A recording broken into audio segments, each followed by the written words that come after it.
नमस्कार। प्रारब्ध के एक और वीडियो चर्चा सत्र में आप सभी का स्वागत है। स्क्रीन के दूसरे हिस्से में आप जिन्हें देख रहे हैं किसी परिचय के मोहताज नहीं है, डॉक्टर फैयाज अहमद फैजी। डॉक्टर फैयाज अहमद फैजी एक मेडिकल प्रोफेशनल हैं और उसके साथ ही साथ भारत के देसी मुसलमान यानी पसमानदा मुसलमानों के एक विचारक हैं और उनके एक बहुत बड़े संघर्ष के चेहरे बनकर पिछले इन तमाम सालों में उभरे हैं। फैयाज साहब, स्वागत है आपका। जी बहुत बहुत धन्यवाद। फैयाज भाई, ये बताइए, सांप्रदायिकता या सांप्रदायिक होना और मुसलमान, ये कोई बहुत नई बात नहीं है। जी बिल्कुल बिल्कुल। और ये कोई अनहोनी बात भी नहीं है कि हम मंगल से तोड़ के ये उदाहरण ले आए हैं। लेकिन अचानक ये 100, 125, 300, 400 किलोमीटर की लंबी रफ्तार और गति पकड़ लेना, भारतीय मुसलमानों में आ रही जो सांप्रदायिकता, चाहे वो बात के स्तर पर हो, चाहे वो खुरापात के स्तर पर हो, चाहे कभी कभी तो ऐसा लगता है कि सड़क पर उतर जाने को तैयार हैं, उतार देने को तैयार हैं, देश का माहौल बिगाड़ देने को तैयार हैं। ये मुसलमानों में बढ़ती हुई सांप्रदायिकता का क्या कारण, क्या समझते हैं आप? क्या वजह क्या है? जी देखिए, आपने जो बात कही सांप्रदायिकता की, मुस्लिम समाज की अगर बात की जाए तो चाहे वो विदेशी अशराफ हो या देशज पसमानदा हो, चूंकि मुस्लिम समाज को अशराफ वर्ग लीड करता है तो पसमानदा की ट्रेनिंग भी उसने वैसे ही किया है। तो यहाँ धार्मिक होने का मतलब ही सांप्रदायिक होना होता है। मतलब अगर कोई मुसलमान सांप्रदायिक नहीं है तो उसको लगता है कि फिर हम इस्लाम को ही नहीं मानते। इस तरह का सेटअप अशराफ ने तैयार कर रखा है। ओहो। तो मैं कहता हूँ कि मुसलमानों में चाहे वो देशज पसमानदा हो या विदेशी अशराफ हो, उसमें गैर सांप्रदायिक यानी असांप्रदायिक लोग ढूंढना पड़ेगा, इक्का-दुक्का कहीं से निकल आएँगे। इसी के पैरेलल हिंदू समाज में अगर बात करें, तो उसमें जो है असांप्रदायिक लोग बहुमत में हैं। एक बड़ी संख्या जो है और हिंदू सांप्रदायिकता को मैं मुस्लिम सांप्रदायिकता का प्रतिक्रिया मानता हूँ। अभी भी आजकल तथाकथित सेकुलर लिबरल लोग ये मान रहे हैं कि मुस्लिम हिंदू सांप्रदायिकता एकदम अपने चरम पे है। तो चरम का ये हाल है कि यहाँ भी अगर 10 हिंदू खड़े हैं कहीं, तो उसमें भी मैं समझता हूँ कि बहुलता जो है असांप्रदायिक लोगों की है। मेरे पिताजी कहते थे कि हिंदू जो समाज है, वो सांप्रदायिक होता ही नहीं है। अगर कोई सांप्रदायिक है तो उसके ऊपर से लेबल लगा हुआ है, वो खोल है, वो तुरंत आवरण हट जाएगा। लेकिन विडंबना मुस्लिम समाज की ये है कि बाहर से आए हुए अशराफ वर्ग ने बिल्कुल कॉमनलाइज़ कर दिया और सांप्रदायिक होना, अगर कोई असांप्रदायिक है तो उसको डाउट होने लगता है कि मैं मुसलमान भी हूँ कि नहीं। तो ये एक बैकग्राउंड है दोनों समाज के अंतर का। अब मैं आपके मूल प्रश्न पे आता हूँ कि आपने कहा कि आजकल ये जो है अशराफ वर्ग की तरफ से लगातार मुस्लिम सांप्रदायिकता को बढ़ावा क्यों दिया जा रहा है? देखिए मुस्लिम सांप्रदायिकता की वो एक एक लाइन और कहते हैं ना कि अल्पसंख्यक की सांप्रदायिकता के उसमें अगर कंपेयर किया जाए तो बहुसंख्यक की सांप्रदायिकता को ज़्यादा खतरनाक माना गया है। वर्ल्ड वाइड ऐसा लोग मानते हैं। लेकिन भारत देश ने अल्पसंख्यक की सांप्रदायिकता का जो विभत्स रूप देखा है, उसको भुलाए नहीं भूल सकते। तो यहाँ अल्पसंख्यक की जो सांप्रदायिकता है, उसने हमारे देश का ज़्यादा नुकसान किया है। पाकिस्तान का उदाहरण आप ले सकते हैं और उसने ज़्यादा क्षति पहुँचाई है बनिस्बत बहुसंख्यक की सांप्रदायिकता से। ये भी एक कटु सत्य है हमारे समाज में। तो आपने देखा है कि जब भी और मुस्लिम सांप्रदायिकता उसी वक़्त शुरू की गई, जब अशराफ के शासनकाल का डाउनफॉल हो रहा था।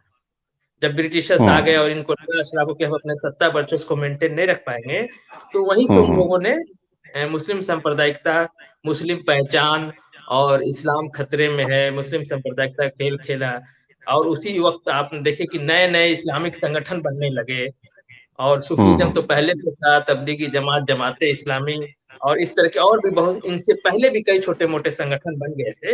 यानी पूरे इस्लाम के नाम पर मुस्लिम सांप्रदायिकता का खेल खेला जा रहा था।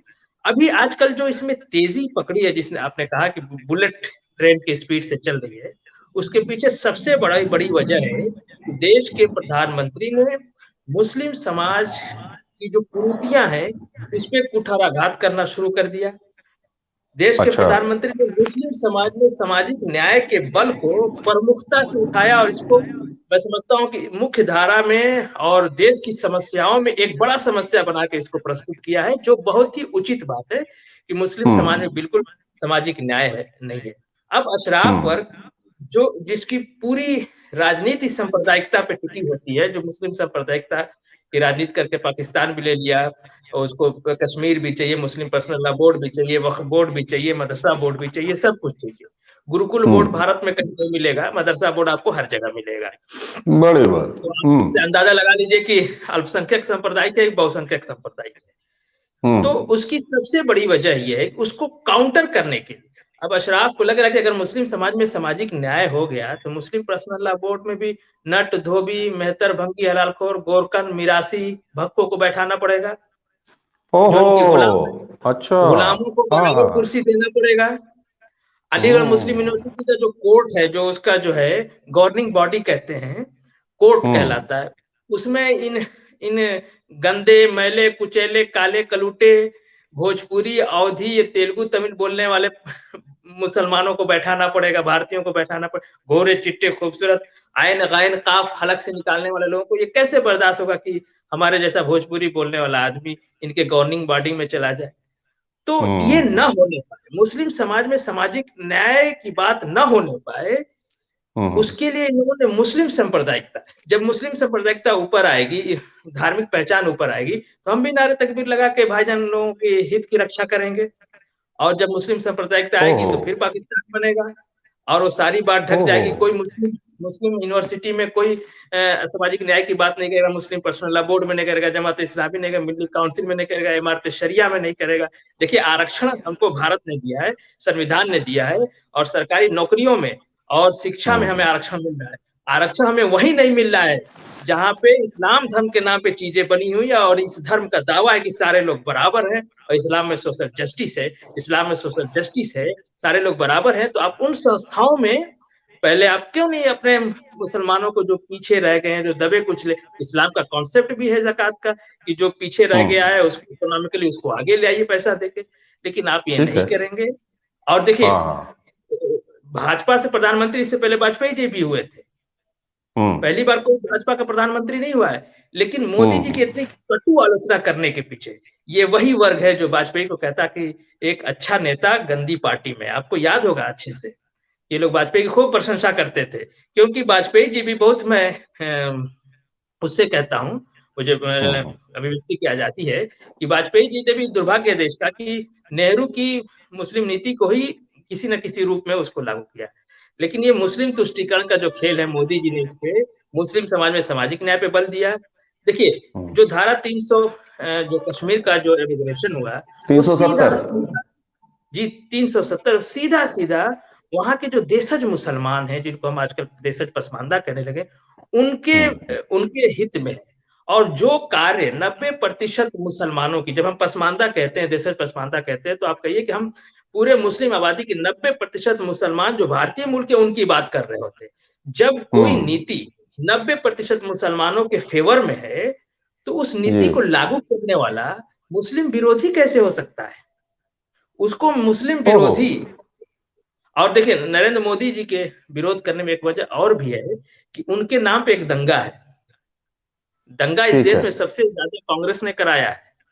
ठीक है। मतलब पसमानदा को काट के उसके ऊपर गोभी बो दिया गया कांग्रेस के राज में। आप मलसियाना का देख लीजिए, वहां पे पीएससी ने लाइन में खड़े करके मारा था, सारे बुनकर थे। वो एक अलग है। लोग आजकल कह रहे हैं कि भाजपा पसमानदा की बात कर रही है, दंगे भी वही करा रही है। हम अगर दंगा आधार है हम्म वोट देने का, तो कांग्रेस को वोट नहीं दिया जाना चाहिए। बिल्कुल। कांग्रेस में तो हजारों दंगे हुए। तो जो मोदी जी के नाम पे जो दंगा है, दंगे में आम तौर से गरीब हिंदू, गरीब मुसलमान, जो सड़क पे हम्म ठेला लगाया हुआ है, उसके बगल में एक मोची हिंदू है, वो जूता सिल रहा है, उसके बगल में एक जो है नट है, जो मुसलमान जो ड्रामा दिखा रहा है, ये दोनों दंगे के जद में आते हैं। तो अब तक ये हम्म परिपाटी रही है गुजरात दंगे के छोड़ के, उसमें पसमानदा का ही नुकसान होता था। लेकिन गुजरात का हम्म एक दंगा ऐसा था जिसमें अशराफ वर्ग का भी नुकसान हुआ। इसलिए मोदी जी वहां से लेके और मुस्लिम समाज में सामाजिक न्याय के प्रश्न को छेड़ने तक लगातार इनके टारगेट पे है। इतनी कटु आलोचना देखिए, सरदार पटेल की इतनी कटु आलोचना अशराफ वर्ग करता है, नेहरू की नहीं करता है। वाजपेयी मोदी जी की करता है, वाजपेयी की नहीं करता है। तो अब अंतर समझिए, सरदार पटेल का क्या स्टैंड था। सरदार पटेल ने मुस्लिम समाज में सामाजिक न्याय के प्रश्न को छेड़ा, भागीदारी दी। अब्दुल करीम अंसारी और नूर मोहम्मद को बिहार में मंत्री बनाया बिना कांग्रेस पार्टी ज्वाइन कराए। और नेहरू जो है, आप जानते हैं, शराफ तुष्टीकरण का ये था। इसलिए पटेल जी खराब है, मोदी जी खराब है। तो ये ठीक है। पूरा एक बैकग्राउंड है जो मैं समझता हूँ कि मोदी जी। और इसीलिए एक आखिरी बात कह दूं, इसलिए आज देखिए बारी जी भी कह रहे हैं, उनके बच्चे इंग्लैंड अमेरिका में पढ़ रहे हैं, उनके बच्चों को पढ़ने का पैसा कहाँ से आ रहा है मंत्री जी के पास। यानी मैं अभी रात में जाता हूँ खाना खाने होटल में, मुझे कहीं डर नहीं लगता है, ठीक जबकि है। सड़क पे कोई गाड़ी मुझे धक्का मार सकती है। अब मंत्री जी को डर लग रहा है, उनके गनर हैं अनर है, हमारी मवारी 4 5 10 गाड़ी से कम में नहीं निकलते होंगे। तो ये मुस्लिम सांप्रदायिकता को बल इसीलिए दिया जा रहा है ताकि मुस्लिम समाज में सामाजिक न्याय की बात रुक जाए। सरकार जो मुस्लिम समाज में कुरीतियों पे काम करना चाह रही है वो बंद हो जाए, और हिंदू मुसलमान का खेल हो, ताकि हमारी जो है शेरवानी चमकती रहे, टोपी सर का ताज चमकता रहे। जी, क्या बात है। अच्छा, जब अचानक हमने बुलेट ट्रेन की रफ्तार से ये बढ़ी हुई मुस्लिम सांप्रदायिकता का सवाल आपसे छेड़ा, तो हमने कहा कि ये कोई नई बात तो है नहीं। अब चाहे ओवैसी भाई जान लोग हों, उनका वो 15 मिनट हो, तो ये तो इतिहास रहा है। और आजम खान आज अपने कर्म कुकर्म जो भी कहिए उसकी वजह से जहां है वहां है, लेकिन भारत माता को डायन कहने से लेकर हर तरह का जहर बोने का काम आजम खान पूरे जिंदगी करते आए और पूरे अपने राजनीतिक जीवन में करते आए। मुनव्वर राना साहब, सुखनवर, बहुत बड़े शायर। अब आप सोचिए, जब तालिबान आया अफगानिस्तान में तो उन्होंने कहा कि जितनी क्रूरता अफगानिस्तान में है उससे बहुत ज्यादा हिंदुस्तान में है। वो जस्टिफाई कर रहे थे। उसके पहले भी वो बोल चुके थे कि हिंदू भी तालिबानी है। और तो और छोड़िए, दूसरा टर्म जब विधानसभा का चुनाव हो रहा था तो उन्होंने कहा कि योगी जी अगर दोबारा सत्ता में आए तो हम यूपी छोड़ देंगे। बहरहाल रह रहे हैं लखनऊ में, यूपी छोड़े वगैरह नहीं, है ना। अब इधर एक और आप देखिए कि एक तरफ जिसको आप उग्र हिंदुत्व का चेहरा बना के बैठे हुए थे, आपने इतनी देर बात की मोदी जी पे, मैं जरा आपको योगी आदित्यनाथ पे ले आऊंगा। जी, जी, दूसरे टर्म के मुख्यमंत्री हैं। लगभग उत्तर प्रदेश में जो एक बड़ा इवेंट होने जा रहा है और एक बड़ा आयोजन होने जा रहा है, global investor summit, 10 lakh crore के निवेश का एक टारगेट लेके योगी आदित्यनाथ की सरकार चल रही थी। और देश विदेश इन लोगों ने दौरे किए, रोड शोज किए, जाके वहां पर प्रेजेंटेशन किया, नेगोशिएशन किया, और लगभग 7 साढ़े 7 लाख करोड़ के निवेश प्रस्ताव एमओयू ऑलरेडी साइन हो चुके हैं। उसमें एक बहुत बड़ा 1,10,000 करोड़ का तो निवेश पंजाब से आ रहा है, जो पंजाब से भागे हुए इंडस्ट्रियलिस्ट हैं जो उत्तर प्रदेश से आ रहे हैं। अभी योगी जी और उनका अमला जो है वो जैसे ही पहुंचा महाराष्ट्र, जहां महाराष्ट्र में उन्होंने इसी समिट के लिए न्योता भी दे रहे थे, रोड शो भी किए, तो उसके तुरंत बाद जो है महाराष्ट्र कांग्रेस के एक नेता साहब हुसैन दलवई साहब, वो योगी जी के पीछे पड़ गए। और योगी जी के पीछे कैसे पड़े? भगवा रंग को लेके, भगवा कपड़े को लेके, कि महाराज जी ये भगवा पहनना छोड़ो, मॉडर्न कपड़े पहनो। अब आप देखिएगा जरा, भगवा रंग छोड़ो जो कि सनातन हिंदुत्व का प्रतीक है, और योगी आदित्यनाथ एक पीठाधीश्वर हैं, धर्मगुरु हैं, उसके बाद वो राजनेता है। बिल्कुल। और जनता ने उन्हें लगातार चुना है, और सबसे कम उम्र के चुन के आने वाले सांसद भी हो रहे हैं गोरखपुर लोकसभा सीट से। जी, जी, यानी भगवा और हमारे लोकतांत्रिक जो सिस्टम है चुनाव का, उससे कोई मतलब नहीं है। लेकिन उसके बावजूद भी कांग्रेसी नेता का, जिनका कि इतिहास खुद में दलवई का कैसा रहा है आप जानते हैं, उनके पिता का इतिहास कैसा रहा है आप जानते हैं, ऐसे में भगवा रंग से ये चिढ़, और साथ में ये कहना कि मॉडर्न बनो। अब यहां पर एक चीज बताइए कि अगर इसका अर्थ मैं या कोई भी ये लगा ले कि जब तुम भगवा को मॉडर्निटी के खिलाफ से जोड़ते हो, तो ये तुम्हारा टोपी, ये तुम्हारा बड़े भाई का कुर्ता, छोटे भाई का पाजामा, ये बुर्खा, ये कौन सी मॉडर्निटी है? तो ये स्तर कहां तक नीचे जाएगा। भाई कहने को तो कोई भी सड़क पे कह सकता है ना, फिर मौलाना ये तुम्हारी टोपी क्या है, ये बड़े भाई का कुर्ता छोटे भाई का पाजामा क्या है, ये शलवार पहने क्यों घूमते हो, ये टोटीदार लोटा क्यों है, यहां तो 25 फीट 30 फीट पर पानी है, वजू बनाने का ये तरीका कौन सा है, यहां तो हलाहल पानी है। तो ये एक नफरत वाली, जो आगे बढ़ के नफरत परोसना, इसकी वजह क्या है, ये कहां तक ले जाना चाह रहे हैं, क्यों ले जाना चाह रहे हैं। देखिए, मैंने आपको पहले ही बताया कि भारत जैसे लोकतांत्रिक देश में अगर कोई राजनीतिक नेता इस तरह की भाषा प्रयोग करता है, किसी के व्यक्तिगत धार्मिक आस्था को सामने रख के या व्यक्तिगत जीवन को सामने रख के उसकी आलोचना करता है, तो इससे सीधा पता चलता है कि राजनीतिक रूप से वो एक विपक्ष की लोकतंत्र में विपक्ष की नेता की भूमिका निभाने में वो असफल है और सरकार की आलोचना नीतियों पे नहीं कर पा रहा है, तो व्यक्तिगत चीज पे उतर आ गया। देखिए, इसके इसके एक स्टेप आगे की कड़ी होती है माँ बहन की गाली देना। जब आदमी जो है तर्कों से नहीं जीत पाता है, तो वो उसकी पर्सनल चीजों पे, इसका बाप चोर है तो ये है, तो ऐसा कपड़ा पहनता है तो उसकी नाक ऐसी है, उसके बाद वो मादर पीदर पे उतर आता है। गाली भी इस देश में अशराफ वर्ग ही लेके आया था। माँ की गाली जो है हमारे देश में नहीं थी, ये अशराफ, इसीलिए माँ की गाली आज भी शुद्ध रूप से पर्शियन में है, फारसी में है, जो ईरान की मूल भाषा है। तो मादर का मतलब माँ होता है। बाकी आप समझदार हैं, आप समझ रहे हैं कि मैं किस ओर इशारा कर रहा हूँ। क्योंकि हमारे दर्शक भी यहाँ समझ रहे हैं देवियाँ जी। भी माँ के रूप में पूजी जाती हैं, हमारे तहजीब में, हमारे कल्चर में। देखिए, मुस्लिम और इस तरह की बातें करके, जैसे उन्होंने भगवा वस्त्र पे हमला किया। अब स्पष्ट है कि उधर से हिंदू जब रिएक्शन करेगा तो निकाब को, बुर्का को, टोपी को, दाढ़ी को टारगेट करेगा। जब वो दाढ़ी टोपी को टारगेट करेगा तो आप कहेंगे देखिए भाई, असहिष्णुता बढ़ गई है और मुसलमानों के साथ बड़ा जुल्म हो रहा है। ये यही चाहते ही है।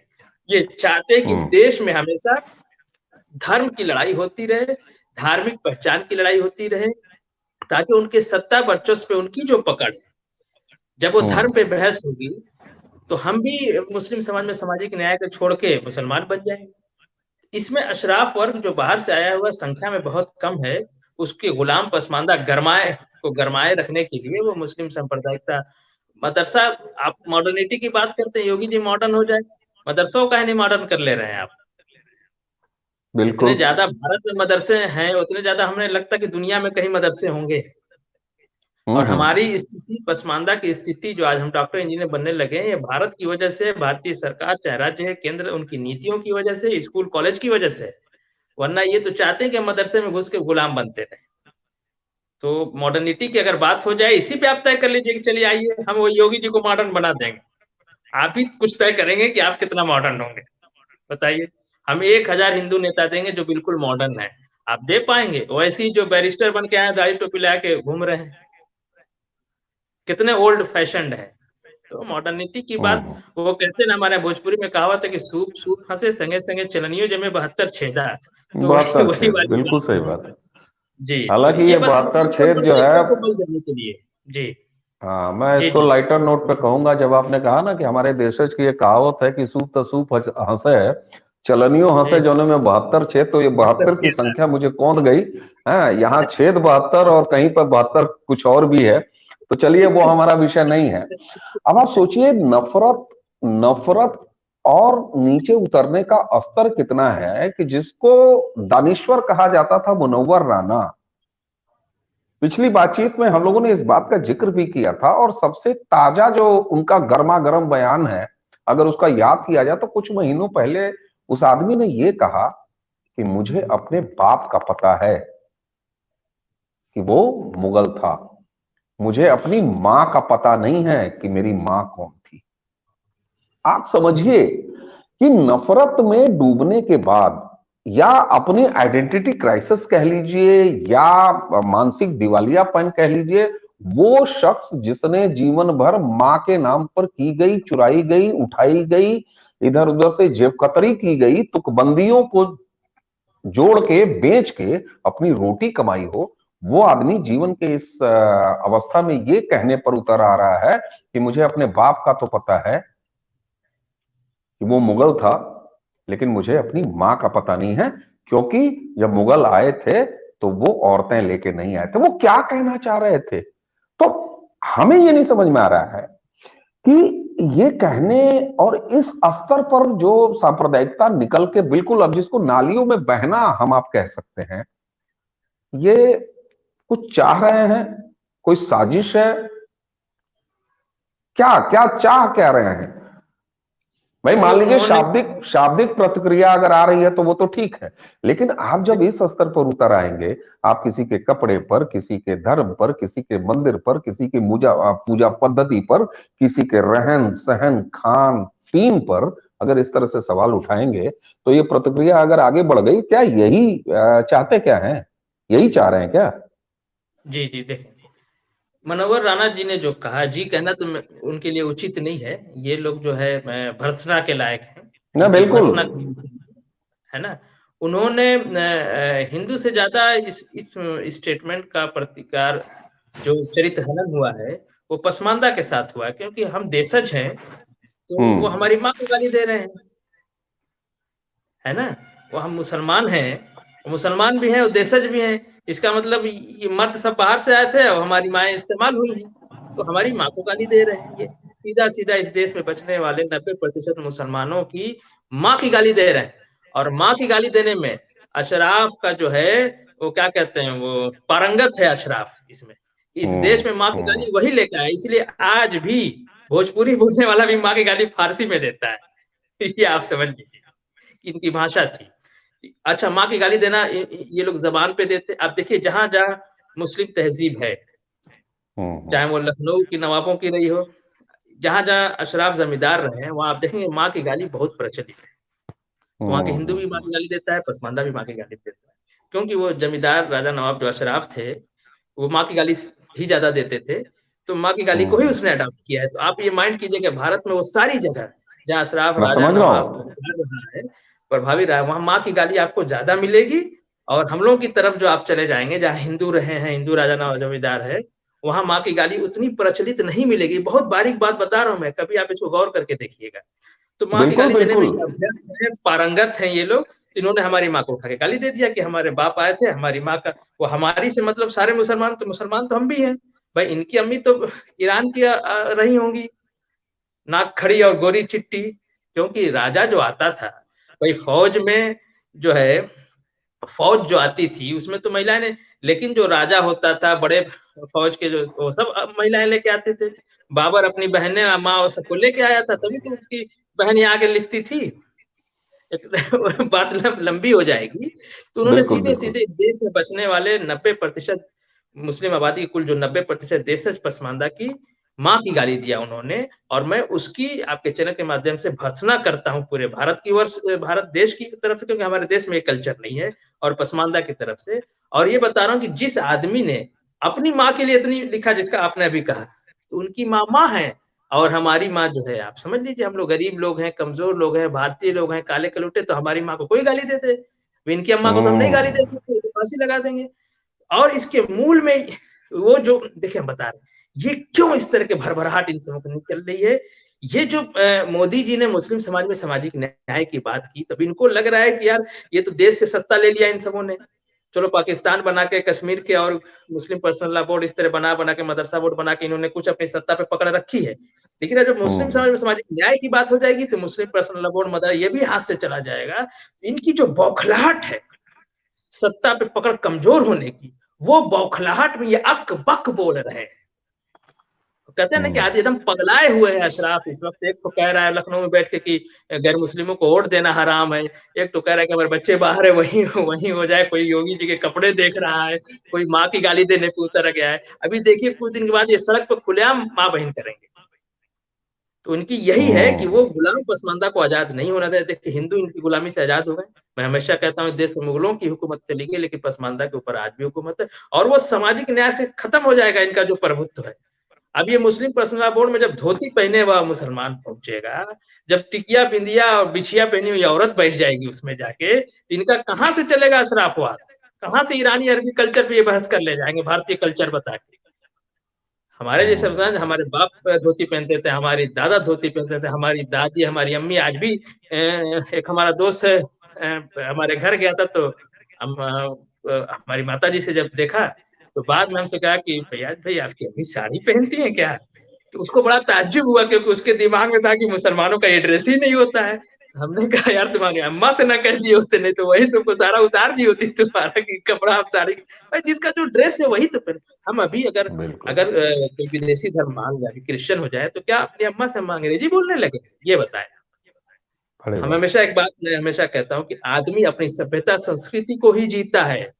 धर्म विशेष रूप से पसमानदा तभी धर्म जीता है जब वो रोजा रखता है, नमाज पढ़ने जाता है, जब वो समाज में रहता है, अपने घर में रहता है, अपने बाल बच्चों के बीच में रहता है, तो अपनी तहजीब को जीता है।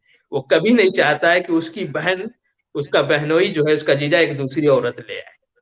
इस्लाम में भले सही है, बात। लेकिन इसकी कल्चर में नहीं है। तो जितने लोग बहु विवाह पर्सनल लॉ के नाम पे नारा लगा रहे हैं अशराफ के पीछे पीछे, इनमें से एक को पकड़िए पसमानदा को, कहिए कि इधर आओ, क्या तुम चाहते हो कि तुम्हारा बहनोई एक और ले आए? तो तुरंत आपका कलर पकड़ लेगा। ये हम थोड़ी कह रहे हैं, हम तो कह रहे हैं कि मुसलमानों के साथ बहुत जुल्म हो रहा है।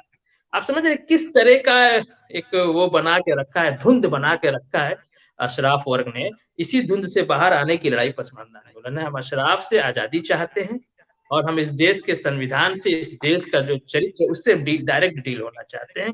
और इसमें हमारी सरकार मदद कर रही है। मोदी जी ने सामाजिक न्याय की बात को छेड़ दिया है। अब उसमें अशराफ को लग रहा है कि हमारे गुलाम बाहर हो जाएंगे, आजाद हो जाएंगे। ये बौखलाहट उनकी हर तरफ से, पूरब से, पश्चिम से, उत्तर से, दक्षिण से, चारों तरफ के अशराफ से दिखाई दे रही है, क्योंकि चारों तरफ का अशराफ एक है, बिरयानी खाता है, शेरवानी पहनता है, उर्दू बोलता है। जी। बिल्कुल। आ, आपने जब ये कहा कि अब आप देखिए ये मतलब कितना बड़ा कंट्राडिक्शन है और कैसा मतलब अजीब सी बात है कि जब प्रधानमंत्री नरेंद्र मोदी या वर्तमान सरकार मुसलमान समाज के भीतर जो असमानता है उस पर जब काम कर रही है तो उसके ऊपर सांप्रदायिकता उड़ाने का प्रयास हो रहा है ताकि वो असमानता बनी रहे। वहीं दूसरी तरफ हिंदू समाज में जब वही प्रधानमंत्री, जब वही सरकार जो हिंदू समाज में कुरीतियां रही हैं, चाहे वो जातीय असमानता रही हो जिससे कि लगातार हिंदू समाज खुद में लड़ता भी आया है, वहां जब ये बात करता है तो वहां पर हिंदू एक होने, हिंदुत्व के अखंड होने, विराट हिंदुत्व के रूप में ये जाना जाता है।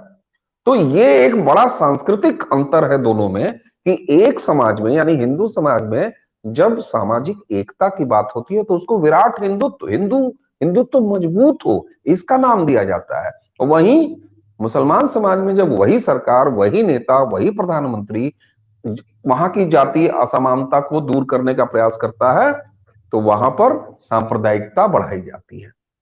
यानी एक जगह वही मजहबीपन संगठन को रोकता है, दूसरी तरफ वही धार्मिक विराटता समाज को मजबूत करती है। तो ये एक बड़ा बेसिक सा फर्क है और बड़ा बेसिक तो है ही है, उसके साथ सांस्कृतिक स्तर पर बड़ा अलबेला सा फर्क है। तो मुझे लगता है कि ये अगले बहस की, हमारे अगले चर्चा की प्रस्तावना होगी कि एक धन एक बराबर दो एक जगह होता है, दूसरी जगह एक धन एक बराबर कुछ और क्यों होता है, ये अंतर क्यों है, समझ का, सोच का या विषय के ट्रीटमेंट का, सांस्कृतिक स्तर पर हो, सामाजिक स्तर पर हो, धार्मिक या मजहबी हो। जी। मैं इसमें एक बात कहना चाहता, देखिए मोदी जी की प्रॉब्लम ये है कि मोदी जी ने हमें जो है ना भारत का नागरिक समझा। वो उन्होंने हमें मुसलमान से पहले भारत का नागरिक समझा और हमारी धार्मिक पहचान को, चूंकि वो एक सेकुलर देश के, और जब मैं सेकुलर देश कहता हूं तो हम 5000 साल से सेकुलर हैं। हमने यूरोप से सेकुलरिज्म नहीं सीखा है, क्योंकि यूरोप का बिल्कुल। सेकुलरिज्म अधार्मिक सेकुलर है। सेकुलरिज्म है कि वहां सेकुलरिज्म का मतलब होता है धर्म का विरोध करना। हमारे यहाँ धर्म के साथ सेकुलर है। ये एक हम्म। सुंदरता है भारतीय सेकुलरिज्म की, इसीलिए हमारे यहाँ इतने बहुत बड़ी धर्म बात। पंथ सब जीते हैं। तो प्रधानमंत्री की प्रॉब्लम है कि वो उन्होंने हमारी धार्मिक पहचान को सेकेंडरी रखा और हमारी राष्ट्रीय पहचान को आगे रखा। और यही सत्य है। हम सऊदी में जाते हैं तो हमें मुसलमान नहीं, हमें हाजा हिंदी कहा जाता है कि हिंदी हमारे उस पर लिखा रहता है हिंदी। हम यूरोप में जाएंगे तो वहां इंडियन कहे जाते हैं। तो हमारी राष्ट्रीय पहचान को सामने रख के उन्होंने हमें देश का नागरिक समझ के हमारी समाज जो जरूरत है उस हिसाब से एड्रेस किया। इसीलिए मैं कहता हूँ कि भारत के पहले सेकुलर प्रधानमंत्री माननीय नरेंद्र दामोदर दास मोदी जी हैं। अब तक इस देश में कोई सेकुलर प्रधानमंत्री नहीं हुआ, क्योंकि अब तक जितने प्रधानमंत्री में उन्होंने हिंदू समाज में सुधार के लिए, हिंदू समाज में सामाजिक न्याय के लिए काम किया। तो ये कम्युनल बात होगी ना भाई, आप जब देश के प्रधानमंत्री हो तो देश में बसने वाले जितने लोग हैं, जितने नागरिक हैं, सबको अपलिफ्टमेंट करके आपको काम करना चाहिए। तो इसी फाइनल नोट के साथ मैं ये थोड़ी सी बात कहना चाह रहा था। जी जी जी, बिल्कुल बिल्कुल। और इस विषय पे देखिए, सांप्रदायिकता पे और बात करने। इसमें जो है ना, हिंदू समाज के भी, मैं आपसे क्षमा प्रार्थी, हिंदू समाज के भी जो तथाकथित सेकुलर लिबरल लोग हैं, वो भी अशराफ के हवारी मवारी बने हुए हैं। पसमानदा तो अशराफ का गुलाम है ही है। ये लोग भी कम हाँ, नहीं है, उनके पीछे पीछे नारा लगा रहे हैं ये। जी उस पर अगली चर्चा हम लोग करेंगे कि ये रंगे सियारों से कैसे इस देश को बचना है। और वह एक प्रधानमंत्री, एक नेता जिसकी सरकार अगर राष्ट्र प्रथम के भाव को लेकर चल रही है कि तिरंगे के नीचे रहो कल्याण होगा, तिरंगे से दाएं बाएं होगे तो कल्याण नहीं होगा। बाकी तुम अपना मजहब मानो, तुम अपना धर्म मानो, तुम जाओ टोपी पहनो, मस्जिद में जाओ, वजू बनाओ, जो करना है वो करो, तुम जाओ घंटा बजाओ, घड़ियाल बजाओ, सब करो, लेकिन तिरंगा सबसे ऊपर है, तिरंगा प्रथम है, राष्ट्र प्रथम है। चलिए, इसी नोट के साथ आपको धन्यवाद देते हैं और अगली बहुत चर्चा बहुत में फिर एक बार हम लोग इसी तरह के एक विषय को लेकर आपके साथ होंगे। बहुत बहुत धन्यवाद फैयाज भाई। धन्यवाद। प्रारब्ध के दर्शकों से एक बार फिर वही नहीं हो रहा, अब तक अगर इस चैनल को अपना मान के सब्सक्राइब नहीं किया है तो सब्सक्राइब कर लीजिए और अपना मानिए, और हमें लगातार बताते रहिए कि किस तरह की चर्चा आप हमसे देखना चाहते हैं। एक बार फिर देते हैं फैयाज जी को धन्यवाद और आप सभी को नमस्कार।